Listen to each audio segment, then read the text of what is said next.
Assalamualaikum warahmatullahi wabarakatuh. Perkenalkan, nama saya Farid Wastu Nuzul Qurani dengan NIM 22320110019. Yang terhormat Ibu Eriska SHMH selaku dosen pengampu mata kuliah Hukum HAM. Dalam video ini, saya ingin menunaikan tugas ujian akhir semester dengan tema kasus-kasus pelanggaran hak asasi manusia baik di Indonesia maupun di luar negeri.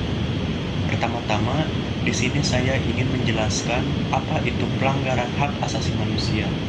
Jadi, pelanggaran hak asasi manusia itu adalah tindakan yang dilakukan oleh pihak negara atau individu yang menyebabkan adanya pelanggaran terhadap hak-hak yang melekat pada setiap manusia sejak lahir.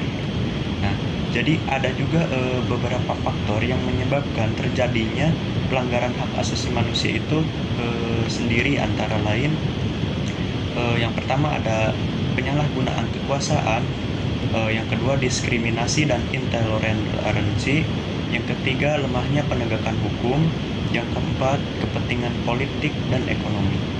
Nah, jadi faktor-faktor tersebut itu saling terkait dan dapat saling mempengaruhi sehingga menciptakan kondisi yang mendukung terjadinya pelanggaran hak asasi manusia di suatu negara itu atau wilayah tertentu.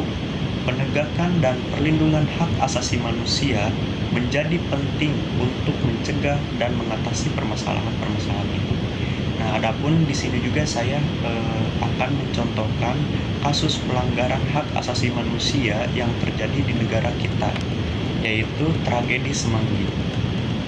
Nah, jadi latar belakang tragedi Semanggi ini itu merujuk kepada dua peristiwa besar yang terjadi pada tahun 1998, yaitu Semanggi 1 terjadi pada 13 sampai 14 November tahun 1998 dan Semanggi 2 tanggal 24 sampai dengan 25 September tahun 1999.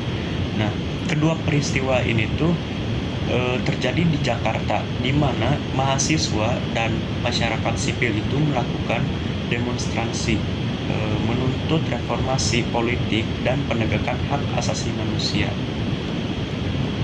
Pelaku utama dari peristiwa tersebut itu antara lain adalah aparat keamanan, termasuk polisi dan tentara. Nah, tindakannya itu ialah menembakkan langsung kepada demonstran, penangkapan secara sewenang-wenang, serta penggunaan kekerasan yang berlebihan. Maka dari itu, banyak ratusan orang terluka dan beberapa orang juga sampai meninggal dunia. Banyak mahasiswa yang ditangkap dan dihadapkan pada pelanggaran hak-hak mereka. Nah, selanjutnya juga bagaimana sih kita memandang dalam segi aspek hukumnya. Terbentuklah Undang-Undang Nomor 39 Tahun 1999 itu untuk mengatur tentang hak asasi manusia. Lalu Komisi Nasional Hak Asasi Manusia atau bisa disebut Komnas HAM juga telah melakukan penyelidikan terhadap tragedi tersebut. Akan tetapi banyak pelanggaran yang belum diusut tuntas sampai sekarang. Nah, adapun tuntutan keadilan dari pihak keluarga korban juga itu masih menuntut keadilan dan pertanggungjawaban dari pihak-pihak yang terlibat. Baik, di sini juga saya akan menjelaskan lebih lanjut tentang dampak tragedi Semanggi ini terhadap hukum dan hak asasi manusia di Indonesia tentunya. Nah, jadi tragedi Semanggi ini tuh merupakan salah satu peristiwa penting dalam sejarah hak asasi manusia di Indonesia. Jadi peristiwa ini tuh berdampak signifikan tentunya terhadap perkembangan hukum dan pengakuan terhadap hak asasi manusia di Indonesia. Khususnya dalam hal-hal berikut ini. Yang pertama itu ada pengakuan terhadap hak atas hidup dan kebebasan. Nah, jadi tragedi Semanggi mengakibatkan banyaknya korban jiwa di kalangan mahasiswa dan warga sipil. Hal ini itu menunjukkan lemahnya perlindungan terhadap hak atas hidup dan kebebasan yang seharusnya dijamin oleh negara. Kasus ini juga menjadi sorotan publik dan mendorong upaya perbaikan perlindungan terhadap hak-hak dasar manusia. Yang kedua, penyelidikan dan pertanggungjawaban. tragedi Semanggi menimbulkan tuntutan publik agar dilakukan penyelidikan yang adil dan transparan. Proses hukum dan pertanggungjawaban atas pelanggaran hak asasi manusia yang terjadi menjadi salah satu isu penting dalam wacana reformasi hukum. Kasus ini juga mendorong pembentukan lembaga-lembaga penyidik pelanggaran HAM seperti Komisi Nasional Hak Asasi Manusia atau bisa disebut Komnas HAM. Yang ketiga ada reformasi hukum dan sistem peradilan. Tragedi Semanggi itu turut memperkuat tuntutan untuk melakukan reformasi hukum dan sistem peradilan di Indonesia tentunya. Hal ini juga mencakup upaya memperkuat independensi lembaga peradilan dan menghapus hukum-hukum yang diskriminatif, serta memperbaiki prosedur penegakan hukum. Kasus ini juga menjadi fasilitator bagi perubahan dan perbaikan sistem hukum yang lebih menjamin perlindungan hak asasi manusia. Jadi secara keseluruhan, tragedi Semanggi ini meninggalkan dampak penting bagi pengembangan hukum dan budaya penghormatan terhadap hak asasi manusia di Indonesia. Kasus ini juga mendorong upaya-upaya reformasi untuk memperkuat sistem hukum yang lebih adil dan melindungi hak-hak dasar warga negara. Nah, selanjutnya juga ada kasus pelanggaran hak asasi manusia di luar negeri itu, yaitu genosida di Rwanda. Nah, jadi genosida Rwanda itu tuh terjadi pada tahun 1994, di mana lebih dari 800.000 orang, sebagian besar dari kelompok Tutsi, dibunuh oleh kelompok Hutu dalam waktu kurang dari 100 hari. Konflik ini berakar dari ketegangan etnis yang berkepanjangan antara dua kelompok tersebut. Pelaku dari pelanggaran hak asasi manusia tersebut adalah milisi Hutu dan tentara Rwanda yang melakukan pembunuhan massal, pemerkosaan sistematis, dan pengusiran paksa. Banyak warga sipil yang diserang tanpa ada upaya untuk melindungi mereka. Dampaknya, kehilangan besar nyawa, trauma psikologis bagi yang selamat, serta kehancuran infrastruktur sosial dan ekonomi. Dan juga ada aspek hukum yang terjadi setelah adanya pembantaian di Rwanda ini, yaitu didirikannya pengadilan internasional untuk Rwanda, yaitu ICTR, untuk mengadili pelanggaran serius terhadap hukum internasional yang terjadi selama genosida. Lalu ada juga konvensi genosida tahun 1948 yang menyatakan bahwa genosida itu merupakan kejahatan internasional yang harus dituntut secara hukum. Tanggung jawab negara lain juga diharapkan untuk mencegah dan menghukum tindakan genosida sesuai dengan hukum internasional. Nah, baik, di sini juga saya akan menjelaskan lebih lanjut tentang dampak genosida di Rwanda terhadap hukum dan hak asasi manusia. Genosida di Rwanda tahun 1994 itu merupakan salah satu tragedi kemanusiaan terbesar abad ke-20 yang berdampak signifikan terhadap perkembangan hukum dan perlindungan hak asasi manusia secara global, khususnya dalam hal-hal yang pertama itu pengakuan kejahatan genosida dan pertanggungjawaban. Genosida Rwanda menjadi katalisator bagi pengakuan genosida sebagai kejahatan yang serius menurut hukum internasional. Nah, jadi kasus ini itu mendorong pembentukan Tribunal Pidana Internasional untuk Rwanda, yaitu ICTR, untuk mengadili pelaku genosida dimanapun itu berada. Nah, jadi proses pengadilan di ICTR ini menegaskan bahwa tanggung jawab individu atas kejahatan genosida dan menjadi jurisprudensi penting dalam hukum pidana internasional.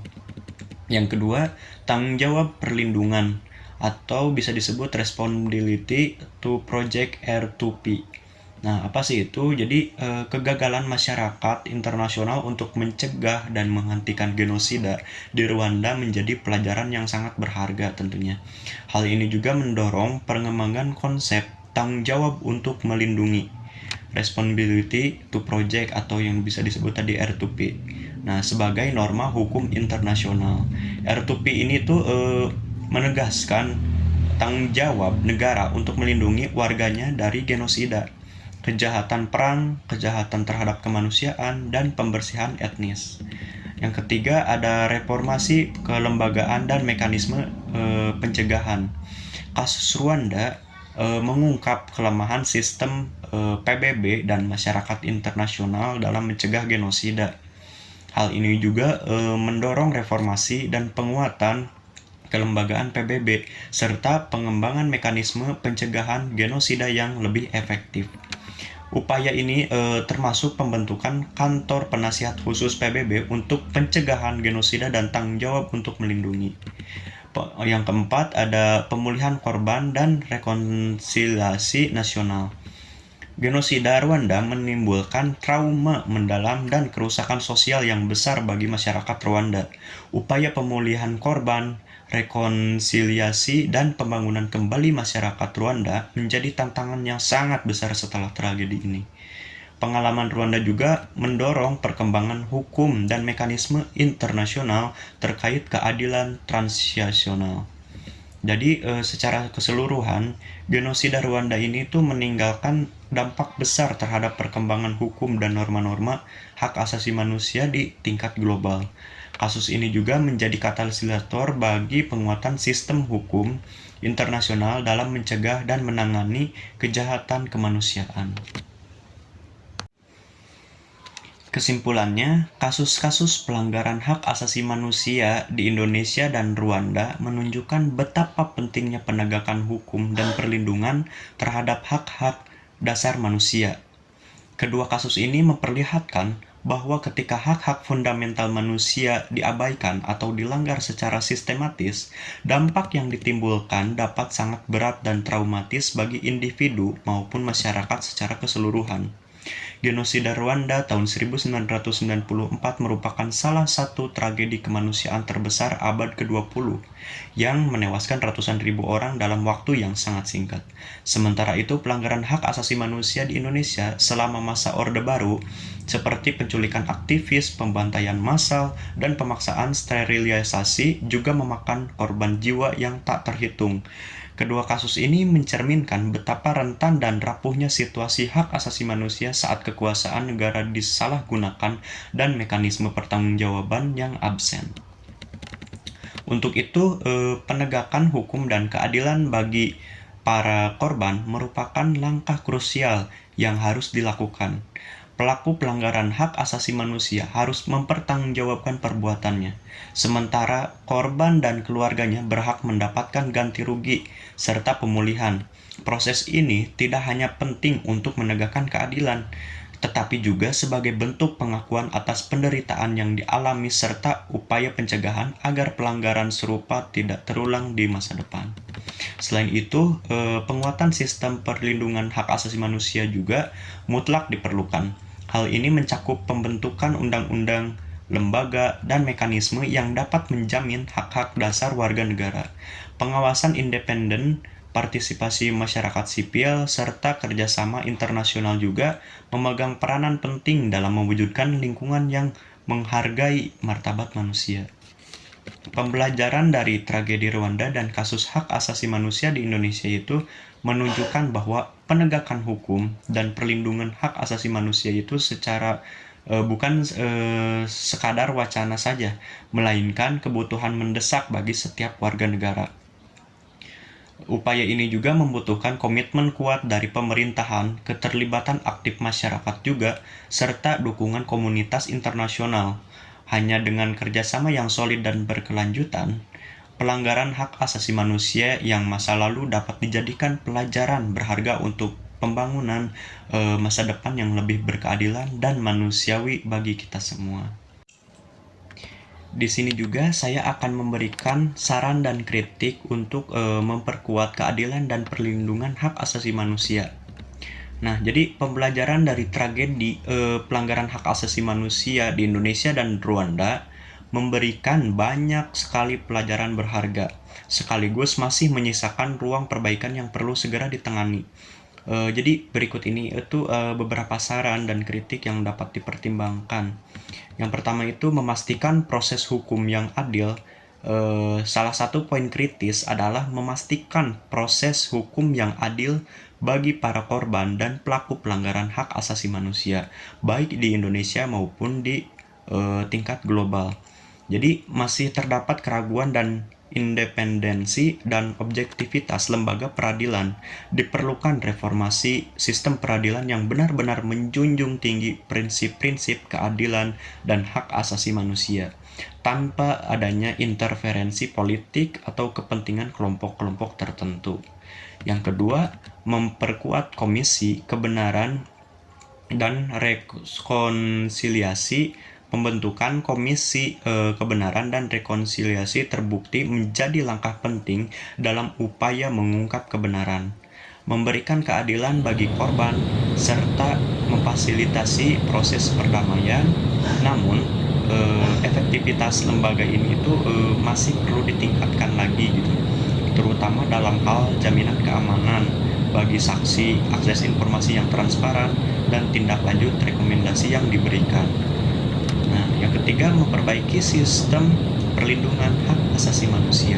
Sistem perlindungan hak asasi manusia di kedua negara ini masih memiliki banyak celah dan kelemahan menurut saya.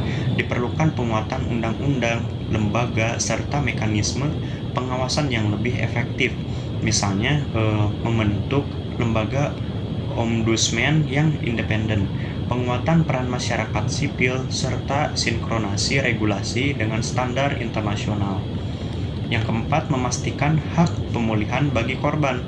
Proses pemulihan dan pemberian kompensasi bagi korban pelanggaran hak asasi manusia itu masih belum memadai. Diperlukan program khusus yang menjamin hak-hak korban baik secara material maupun psikologis, agar mereka dapat memulihkan kehidupan dan martabatnya. Yang kelima, meningkatkan pendidikan dan kesadaran hak asasi manusia. Upaya pencegahan pelanggaran hak asasi manusia di masa mendatang juga harus dimulai dari peningkatan pemahaman dan kesadaran masyarakat itu sendiri akan pentingnya hak asasi manusia. Pendidikan hak asasi manusia yang komprehensif, baik di lingkungan sekolah maupun masyarakat luas, juga dapat menjadi fondasi untuk membangun budaya menghargai martabat manusia. Selain itu, kerjasama internasional juga perlu diperkuat agar terjadi pertukaran pengalaman, praktik terbaik, serta dukungan teknis dan finansial bagi negara-negara yang berupaya memperbaiki situasi hak asasi manusia. Hanya dengan komitmen dan upaya bersama yang berkelanjutan, pelanggaran hak asasi manusia masa lalu dapat dijadikan pelajaran berharga untuk membangun masa depan yang lebih berkeadilan.